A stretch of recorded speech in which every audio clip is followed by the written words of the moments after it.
Hello, artists, and happy beginning of November. It is time for us to start thinking about Thanksgiving and things that we are thankful for. So our first project this month is going to be a turkey. So as you guys can see, our turkeys are going to focus on two things. We're going to focus on color blending. So you guys could see how we've blended the colors from light to dark out here. And also we're going to be focusing on lines and patterns. We are going to showcase our knowledge of our lines and our patterns into the feathers of our turkeys. So the first thing that we're going to do is a step-by-step. So you guys will need your paper, and I will show you the rest of the materials when we sit at the table. So what you're going to need is a piece of paper. I have a piece of harder paper, preferably. You're going to want something that is not computer paper. Even construction paper will work for this better than just computer paper, since we are using paint. If you don't have any paint at home, you don't have to worry about what kind of paper you are using. But we're going to be using a harder paper. We're going to be using crayons and watercolors is the materials that we're using here. So the first thing that I'm going to be doing is I'm going to draw my turkey. So I don't have a black crayon at home, so I'm going to use a dark blue one. So you're going to use your darkest crayon to make your outline.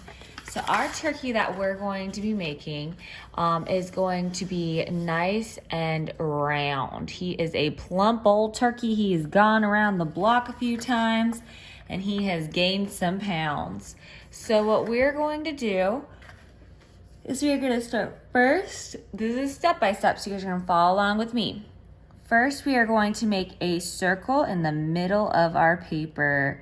Make sure you're going nice and hard with your crayon, since we want to be able to see all of our drawings after we paint them. So you're going to make a circle in the middle of your paper. After you've made your circle, you're going to go over here to the side of your circle. See how I'm like, this is halfway. I'm a little bit further down. And I'm going to make his body. So I'm going to make a really large, almost complete circle underneath. And I have a really fat turkey. If you want your turkey to be skinnier, you're gonna do almost like an oval shape instead of a circle shape. Okay? So now our turkey has its head and its body. We can go ahead and we can make our little top feather of our turkey. So we're gonna go ahead and we're going to make a curve with a line coming out of the center. Then we're going to add our turkey feathers. So our turkey can have as many feathers as you would like to. But as you can see, the different feathers have different patterns in them. So just keep that in mind, that you will need to have different patterns or lines for every feather. So don't put like 1,000, because then you'll need 1,000 patterns. It would be a lot.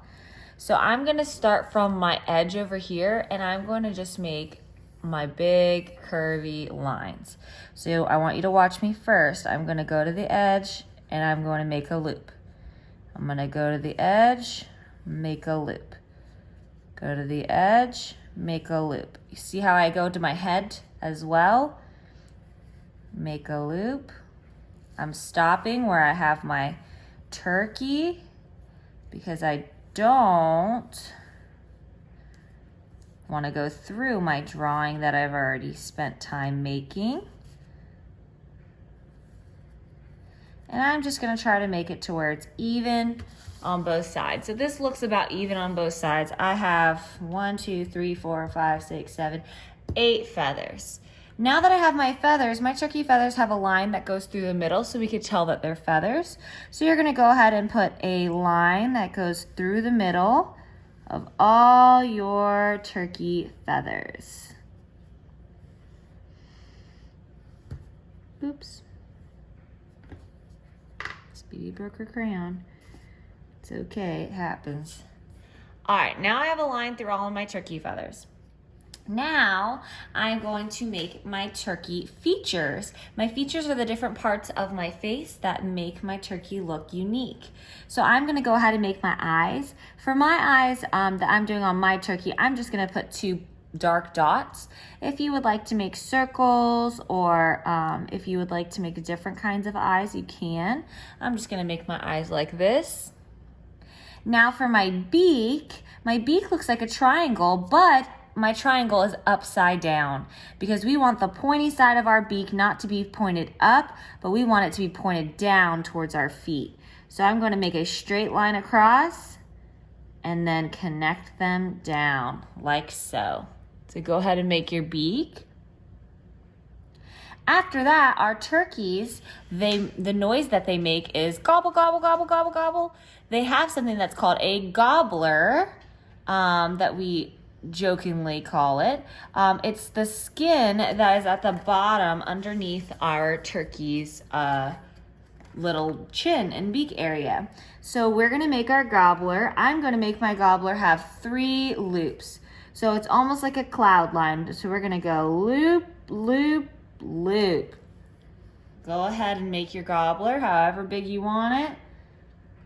If you just want to have 1 loop, you can. If you want 2, go for it. I just like the 3. Okay, and then we're gonna make our feet. You guys can either make feet like this, or turkey feet are actually a little bit more like birds. So you're gonna make 1, 2 lines, 1, 2 lines, and then the bird feet have about 3 toes that come out. So you're gonna go 1, 2, 3. 1, 2, 3. Okay, I want you to try to do that. And then lastly, we just need to make some lines for our wings. So I'm gonna make a curved line over here and a curved line over there. So now my turkey has its tail feathers, it has its top little mini feather, I have my beak, I have my gobbler, and I have my feet. So now at this point, I have all the parts of my turkey done. If you guys want to add like a bow tie, or you want to add something else to your turkey, go for it. If you want it to have flowers, go for it, whatever you would like. But at this point, what we're gonna do is we are gonna take our other colored crayons, and we are going to start to add different patterns into our turkey. So a pattern is a line or a shape that is repeating itself. So anything that is repeating over and over again is a pattern. So for instance, I can take my red and I can make some dots that are repeating. So I can go dot, dot, dot, dot. And you see how I'm doing these dots repeatedly? That is a pattern.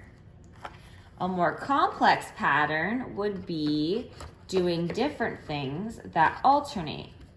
So for instance, I could go dash, dot, dash, dot, dash, dot, dash, dot.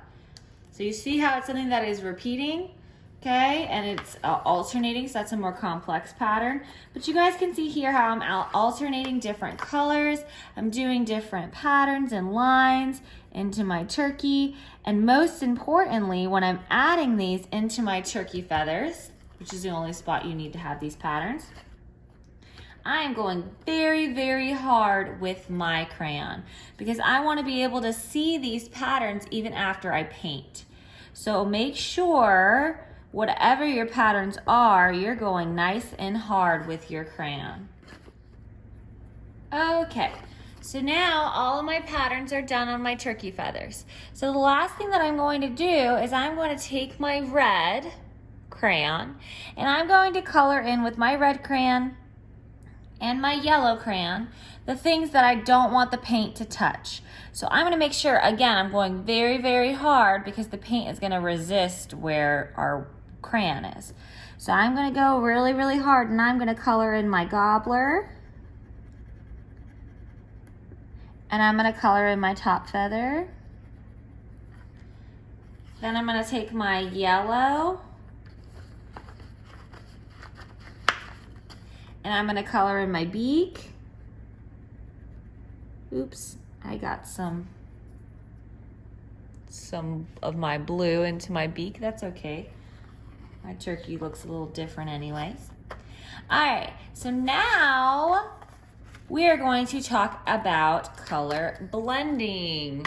So what we are going to be doing is color blending our belly of our turkey. Do you guys see how it starts light in the middle and it gets darker and darker and changes colors? So that is what we are going to do. I am going to be using those same colors, the yellow, orange, and pink. But you can use whatever colors you would like as long as they fade from light to dark and they are close to each other on the color wheel. So for instance, you can choose yellow, green, and blue, or even yellow, green, and purple, really, because blue is gonna kind of come around. You could choose a light blue, to a light purple, to a dark pinky purple. You could do, I don't know, yellow, orange to red. It's as long as they are close to each other on the color wheel or in your color palette, you can use them to fade together. Okay, so the first thing you're gonna do when we're working with watercolor paints, you guys worked with this when we did our monsters, is you have a really, really, really wet brush. Your brush should be able to drip onto your paper and your table with water. Then you're going to get your lightest color, so mine is yellow. So I'm going to get some nice yellow on my brush. And I'm going to add my yellow right here to the center of my turkey. Okay, just like that. See how I almost put like a little bib on him? And if I accidentally touch my gobbler, it's okay because I have all that crayon on there and it's resisting the paint. Okay, now while this is still wet, I have to clean off my brush and I have to start to get my next color. So I'm going to get my next second lightest color. It's not the lightest, but the second lightest, which is my light orange. And I'm going to paint my light orange where I'm touching my yellow. I'm going a little bit into my yellow and I'm bringing it around. Okay, so I went around my yellow, and did you see how I just lightly touched that yellow there and it kind of faded together? I didn't really have to do anything. It touched itself. Now, again, while it's still wet, I'm gonna clean off my brush and I'm gonna go slightly darker. So I'm gonna get my slightly darker orange, which is my third darkest color. And I'm gonna add that in. Again, I'm touching where I was just painting.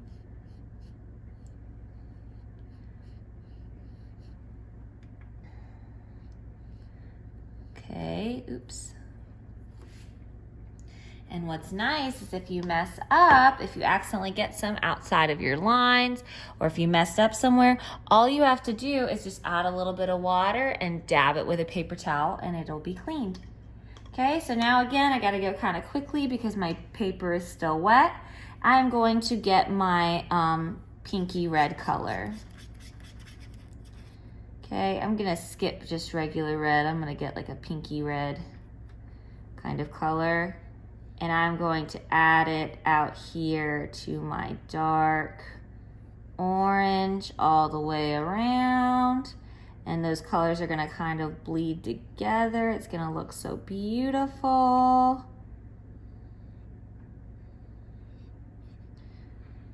Awesome. So now I am just gonna bring that color again around, just so I can make sure it blended nicely. Wonderful. So now you guys can see that I have my yellow in the center, then I have my medium orange, then I have my darker orange, and then I have my pinky color on the outside. Now I can go ahead and paint my head. I'm just gonna paint my head with my medium color, my orange. So I'm just gonna paint my head orange. I'm gonna try to avoid my beak just because it's yellow. I don't want to get any more color into there by accident. But if I do, it's not a big deal. We have a colorful turkey anyways. And now, after you're done with your body, you could start painting your feathers. So I would suggest painting your feathers different colors, but it's really up to you. You can do whatever you would like to with your feathers. If you want them to just be brown, then paint them all brown. If you want them to be multicolored like mine, you could do that as well. But do you see how even after I'm adding my paint, the crayon resists the paint? That's because crayons have wax inside of them, and the wax resists water. So it's a pretty cool thing that we can paint while still seeing our lovely patterns that we've already spent a lot of time creating. And if you mess up, you could take a paper towel and dab your paper. Okay, so go ahead and paint all your feathers. I cannot wait to see what these look like. They are gonna look so wonderful. Please send me pictures via Dojo or on Schoology. Just send me a message on either of those, and that way we can see them and I can know that you are participating. Have a wonderful, wonderful rest of your week. Just as far as spacing goes, this is a 2-day project. We would spend one class drawing and the second class painting. So if you are able to finish this all during the one class period, what I would suggest doing is next week creating an even bigger turkey or another turkey that is in a different style, because we are spending 2 class periods on this project. All right, have a wonderful, wonderful week.